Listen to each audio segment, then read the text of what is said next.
Hello dear students, स्वागत है एक बार फिर से आपका आपके अपने चैनल एमएच क्लासेस बाय पवन त्रिपाठी में। मैं हूं पवन कुमार त्रिपाठी और आज मैं उपस्थित हूं आपके समक्ष लेकर जयशंकर प्रसाद जी की बहुत ही प्रसिद्ध रचना कामायनी का अंश श्रद्धा और मनु। जयशंकर प्रसाद जी द्वारा रचित चैप्टर 3 का ही अंश गीत हम प्रस्तुत कर चुके हैं और आज हम आपके सामने श्रद्धा और मनु लेकर उपस्थित हैं। उससे पहले प्यारे मित्रों, वीडियो शुरू करने से पहले अगर अभी तक आपने हमारे चैनल को सब्सक्राइब नहीं किया है तो हमारे चैनल को सब्सक्राइब करें, लाइक करें, शेयर करें और बेल आइकन को हिट करना ना भूलें ताकि हमारे चैनल के सभी वीडियोस की पहली नोटिफिकेशन आप तक पहुंच सकें। प्यारे मित्रों, एक आग्रह मैं और करना चाहता हूं आपसे कि वीडियो देखते समय अगर आपको लगे कि हाँ, हमने मेहनत करके वीडियो बनाया है, हम आपको समझाने में सफल रहे हैं, तो आप सबसे मेरा ये आग्रह है कि मेरे वीडियो को कम से कम देखने के पश्चात 10 लोगों को शेयर अवश्य करें और उनसे कहें कि वो आगे 10 लोगों को शेयर करें। ये मेरा आपसे विशेष आग्रह है। इसमें कोई मेहनत का काम नहीं है, कोई बहुत बड़ा काम नहीं है। आप चाहें तो पल भर में हो सकता है, सिर्फ एक क्लिक से। और उन लोगों को भी सब्सक्राइब करने के लिए प्रेरित करें। और 24 घंटे में ये बहुत ही विशेष है मेरे लिए, मेरा सौभाग्य होगा अगर आप सब मेरा सहयोग करेंगे। 24 घंटे में मेरे चैनल के किसी भी वीडियो को आप 1 घंटा अवश्य चलाएं ताकि इस आधुनिक युग की दौड़ में हम भी गांव देहात के रहने वाले और इस तकनीकी दुनिया में लोगों के साथ कंधे से कंधा मिलाकर चल सकें और हमारा जो लक्ष्य है 4000 घंटे वॉच टाइम का वो पूरा हो सके।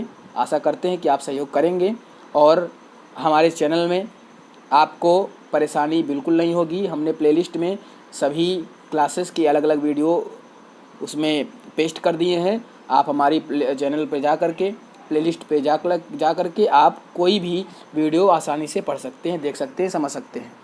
तो चलिए प्यारे बच्चों, हम शुरू करते हैं वो महाकाव्य, वो महादृश्य।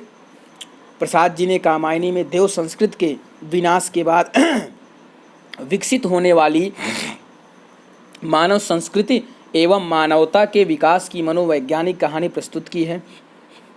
यह विकास श्रद्धा और मनु के योग से हुआ है। प्रस्तुत स्थल श्रद्धा और मनु के प्रथम दर्शन एवं परस्पर सहज आकर्षण के वर्णन से आरंभ होता है। इसमें श्रद्धा के रूप तथा शील का चित्रण है। अंतिम भाग में श्रद्धा मनु अर्थात मानव को जीवन का संदेश दे रही हैं। तो प्यारे मित्रों, आइए हम शुरू करते हैं। पहला स्टेंजा। कौन तुम संस्कृत जल निधि तीर, तरंगों से फेंकी मणि एक, कह रहे निर्जन का चुपचाप, प्रभा की धारा से अभिषेक। मधुर विश्रांत और एकांत, जगत का सुलझा हुआ रहस्य, एक करुणामय सुंदर मौन और चंचल मन का आलस्य। यहाँ पर देखिए, संस्कृत जलनिधि का मतलब होता है संसार रूपी सागर, तीर माने किनारे, ठीक है ना। और निर्जन मतलब होता है एकदम शांत वातावरण। और अभिषेक का मतलब होता है कि सुशोभित करना। और यहाँ पर जब पृथ्वी पूरी जलमग्न हो जाती है तो सिर्फ 2 ही प्राणी बचते हैं, श्रद्धा और मनु के रूप में। तो मनु एकांत बैठे हुए हैं सागर के किनारे और श्रद्धा वहाँ से भटकती हुई, घूमती हुई मानव जीवन की तलाश में वहाँ तक पहुँचती है। और जब वो मनु को देखती है तो उनसे प्रश्न करते हुए पूछती है कि हे प्राणी, संसार रूपी सागर के किनारे बैठे हुए आप कौन हैं। लिखा है ना, कौन तुम संस्कृत जल निधि तीर, हे मानव, संसार रूपी सागर के किनारे बैठे हुए आप कौन हैं। फिर तरंगों से फेंकी मणि एक, कह रहे निर्जन का चुपचाप, प्रभा की धारा से अभिषेक। तो तरंगों से फेंकी मणि एक जिस प्रकार सागर की लहरें मणि को निकाल कर किनारे फेंक देती हैं, लिखा है ना, तरंगों से फेंकी मणि एक, तो जिस प्रकार सागर की लहरें मणि को निकाल कर किनारे पर फेंक देती हैं, उसी प्रकार कर रहे निर्जन का चुपचाप, उसी प्रकार सांसारिक व्यथा रूपी लहरों ने आपको यहाँ पर लाके स्थापित कर दिया है। आपको यहाँ बिठा दिया है, तो मैं आपका परिचय जानना चाहती हूँ। आप मुझे बताएं कि इस निर्जन स्थान को आप अपनी कांति से उसी प्रकार सुशोभित कर रहे हैं। लिखा है ना, कर रहे निर्जन का चुपचाप प्रभा की धारा से। प्रभा माने कांति, तेज। तो आप अपनी यहाँ उपस्थिति की जो कांति है, उस कांति से इस निर्जन स्थान को इस प्रकार सुशोभित कर रहे हैं जैसे किनारे पर जो है कोई मणि पड़ी हो, और किनारे पर कोई मणि जो है पड़ी हो और वहाँ के माहौल को प्रकाशित कर रही हो। तब श्रद्धा के इस प्रकार के प्रश्न और आगे बढ़ते हैं। उसमें कह रही है मधुर विश्रांत। विश्रांत मतलब होता है शांत, एकदम थका हुआ। तो मधुर विश्रांत और एकांत जगत का सुलझा हुआ रहस्य। हे मानव, आप इस संसार में एक सुलझे हुए रहस्य की तरह जान पड़ते हैं। इस विश्रांत और एकांत, इस शांत और एकांत संसार में आप एक रहस्य के, एक सुलझे हुए रहस्य के समान मुझे मालूम पड़ते हैं। एक करुणामय सुंदर मौन और चंचल मन का आलस्य। और हे मानव, मैं जब आपके चेहरे की तरफ देखती हूँ, लिखा है ना एक करुणामय सुंदर मौन, तो मैं आपके जब चेहरे की तरफ देखती हूँ तो मुझे कुछ रहस्य समझ में आता है और मैं समझ जाती हूँ। और मुझे ये समझने पर विवश होना पड़ रहा है कि आप संसार से हताश होकर यहाँ पर निराश होकर बैठे हैं। आपके चेहरे पर छाए ये मौन के जो भाव हैं, उन्हें देखकर यह अनुमान लगाया जा सकता है कि आपके अंदर करुणा का भाव उत्पन्न हो रहा है। और ऐसा लगता है कि आपके मन में अकर्मणता और चंचलता का समावेश हो गया है।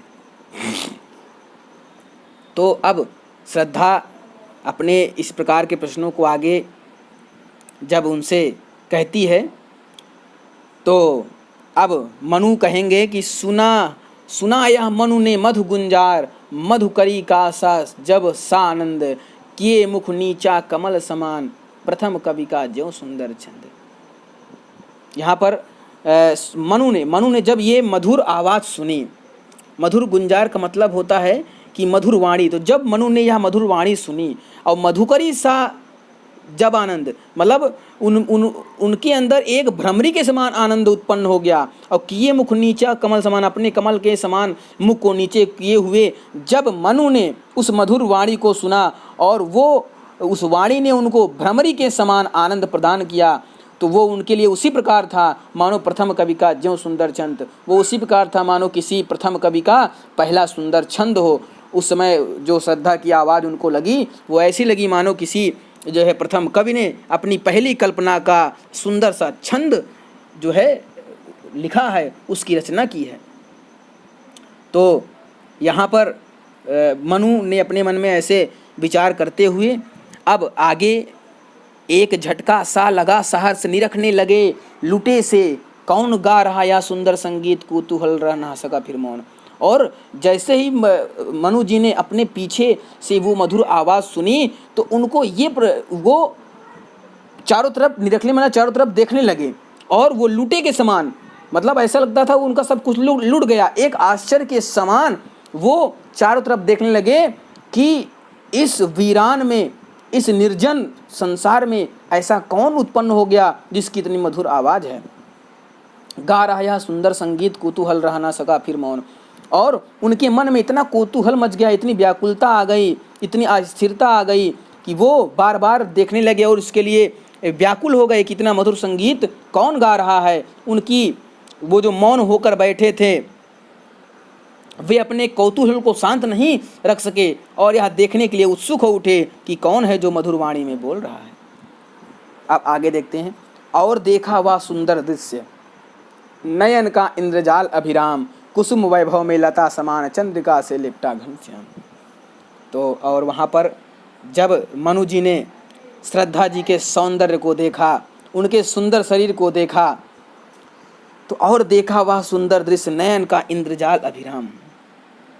तो जब मनु जी ने श्रद्धा को देखा, अर्थात पलटकर जब उन्होंने श्रद्धा जी की तरफ देखा और वो सुंदर दृश्य उनके सामने आया, तो नयन का इंद्रजाल, उनकी जो इंद्रजाल मतलब उनकी आंखें जो थी वो अपनी तरफ आकर्षित करने वाली थी। उन अभिराम माने सुंदर।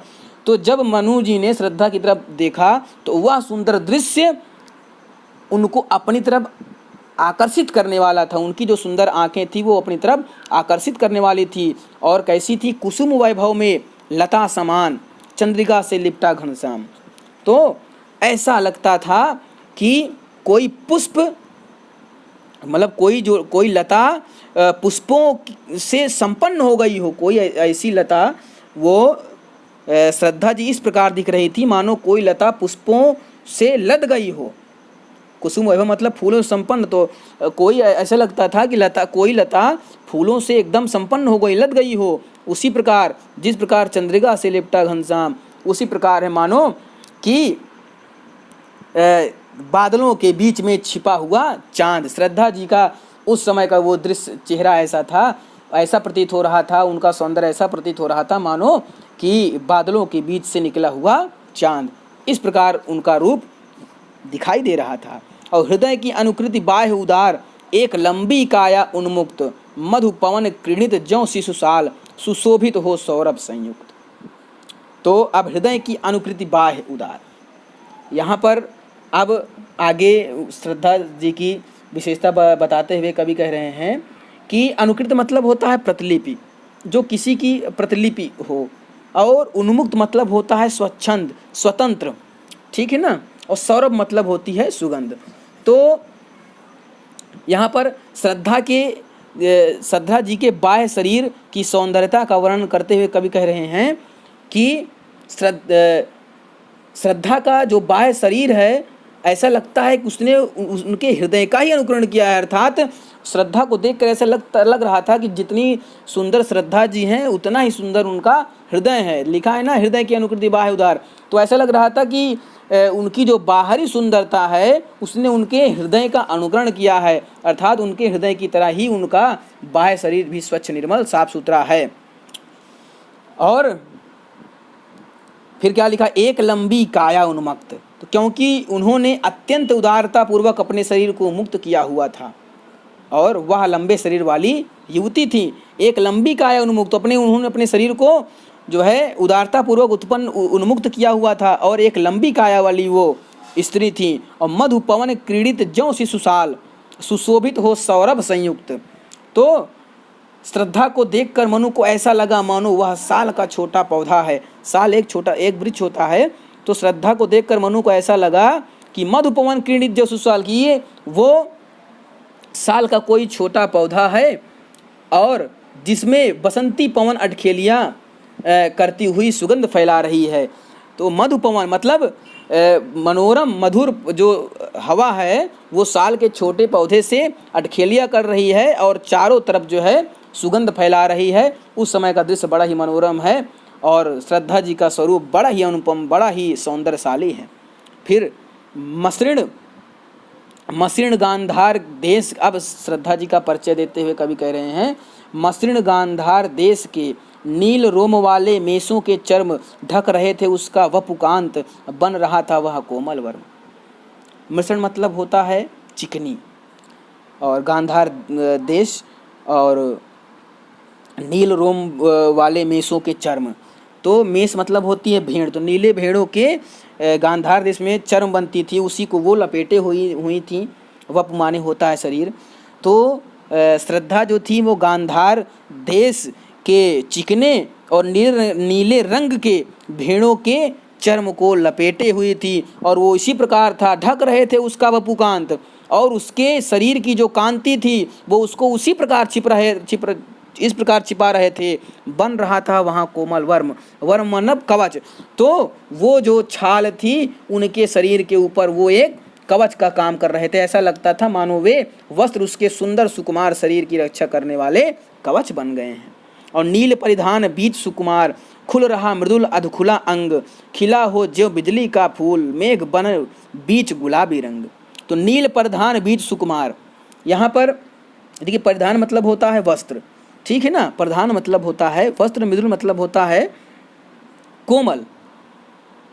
तो अब यहाँ पर कवि कह रहे हैं कि श्रद्धा ने अपने शरीर पर नीले रंग का जो है वस्त्र पहना हुआ है, धारण किया हुआ है, जिनमें से उनका सुकुमार बड़ा ही मनोरम मधुर अंग आधा खुला हुआ दिखाई दे रहा है और वो बड़ा ही मनोरम दिख रहा है। अर्थात कवि कह रहे हैं कि नील परिधान बीच सुकुमार खुल रहा मृदुल अधुगुलांग। तो श्रद्धा जी ने नीले रंग का वस्त्र जो है धारण कर रखा है और उसके बीच से उनका जो कोमल शरीर है वो आधा खुला है, आधा दिख रहा है और वो बड़ा ही जो है मन को हरने वाला है। और खिला हो जो बिजली का फूल मेघ बन बीच गुलाबी रंग। और ये उसी प्रकार है जैसे काले बालों की पृष्ठभूमि में दमकते हुए गौर वर्ण वाले मुख के सौंदर्य का तो कहना ही क्या। उन्हें तो नीले वस्त्रों में से झलकती हुई अंगों की इस आभा को देखकर ऐसा लगता था मानो बादलों के बगीचे में गुलाबी रंग की कोई बिजली का फूल खिल गया हो। तो ऐसा लगता था कि बादलों, गुलाबी रंग के बादलों मतलब के बीच में कोई काले बादलों के बगीचे के बीच में मानो कोई गुलाबी बिजली का फूल खिल गया हो और वो फूल खिल के उसके वातावरण को और बढ़िया मोहित करने वाला हो गया हो। ओ वह मुख पश्चिम के व्योम बीच जब घिरते हो घनश्याम, अरुण रविमंडल उनको भेद दिखाई देता हो छविधाम। छविधाम माने सूर्य।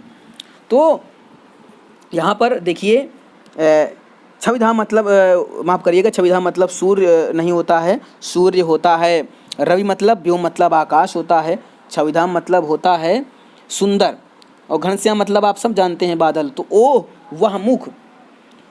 तो यहाँ पर कवि विषमता प्रकट करते हुए कह रहे हैं कि ऐसा लगता है मानो पश्चिम के आकाश में घिरे हुए काले काले बादलों को ओ वह मुख। उनका मुख इस प्रकार लगता था मानो पश्चिम के क्षेत्र में रहने वाले जो काले काले बादल हैं, जो काले काले बादल छाए हुए हैं, उन काले काले बादलों के बीच से जो सूर्य की किरणें दिखाई देती हैं बड़ी ही सुंदर लगती हैं। उसी प्रकार श्रद्धा जी का वो शरीर है, वो चेहरा है जो उस छाल में लपटा हुआ है, उस नीले वस्त्र में लपटा हुआ है और जो अंग उनका दिखाई दे रहा है वो बड़ा ही सुशोभित हो रहा है, बड़ा ही मन को हरने वाला है, अत्यंत मनोहरकारी है, अत्यंत सुंदर है।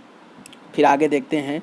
घिर रहे थे घुंघराले बाल अंश अवलंबित मुख के पास और नील घन सावक से सुकुमार सुधा भरने को विदु के पास। तो अब यहाँ पर आगे देखिए कि घिर रहे थे घुंघराले बाल अंश अवलंबित मुख के पास। तो उनके जो घुंघराले बाल थे अंश अवलंबित का मतलब होता है कि टिके हुए थे। तो उनके जो घुंघराले बाल थे वो जो छूटे हुए बाल थे वो मुख के पास आकर टिक गए थे।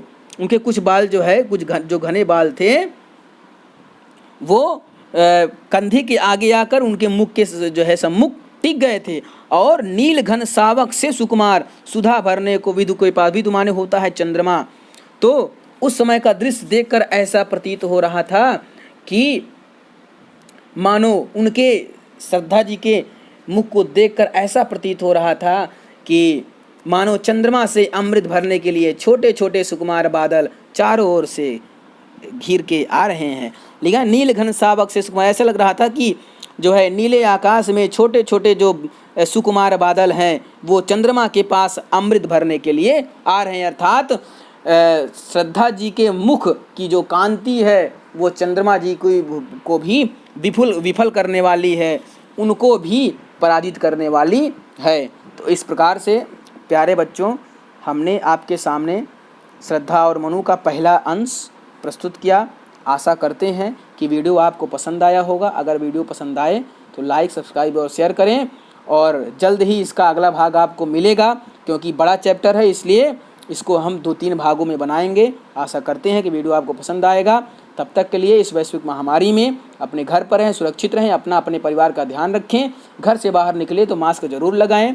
2 गज की दूरी बहुत है ज़रूरी। प्रधानमंत्री जी के मोटो को हमेशा याद रखें। घर पर रहें, सुरक्षित रहें। जय हिंद, जय भारत।